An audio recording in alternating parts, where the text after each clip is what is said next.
Ada pertanyaan yang sangat mendasar dari masyarakat ketika mereka menyaksikan upaya penertiban yang dilakukan oleh Gubernur Jawa Barat, Bapak KDM.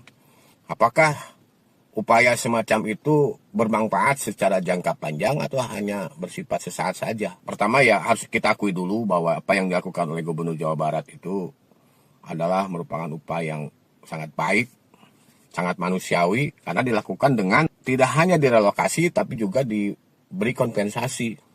Dibandingkan dengan pemerintah-pemerintah sebelumnya tidak melakukan hal seperti itu.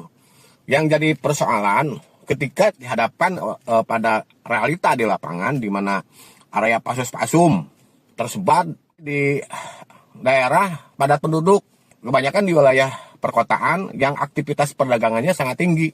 Kemudian di dalam pemerintahan, baik di kota di kabupaten, pemerintahnya itu tidak mempunyai kemampuan untuk mengendalikan dan melakukan pengawasan, karena para petugas di lapangan itu kebanyakan para pelaku pungli. Ya kita tidak menutup mata, memang itu terjadi. Maka apa yang dilakukan oleh KDM, ya kita bisa lihat itu hanya sifatnya sementara aja dan sesaat. Bahkan dalam konteks penertiban yang dilakukan di wilayah Kota Bandung, kalau saya sih melihat itu hanya sekedar KDM itu memberi contoh kepada pemerintah di bawahnya, khususnya ya kepada wali kota Pak Farhan itu. Di pemerintah itu ketika melakukan penertiban dia harus bersikap tegas, seperti yang halnya dilakukan oleh KDM. Nah pertanyaannya bagaimana pemerintah mencari solusi yang bersifat jangka panjang ketika menciptakan ketertiban, terutama pada fasilitas umum. Nah bagaimana caranya? Penertiban itu tidak hanya mengandalkan pedagang untuk tertib di tengah sulitnya himpitan ekonomi untuk menutupi kebutuhan hidup mereka sehari-hari, tapi harus melibatkan semua komponen di masyarakat.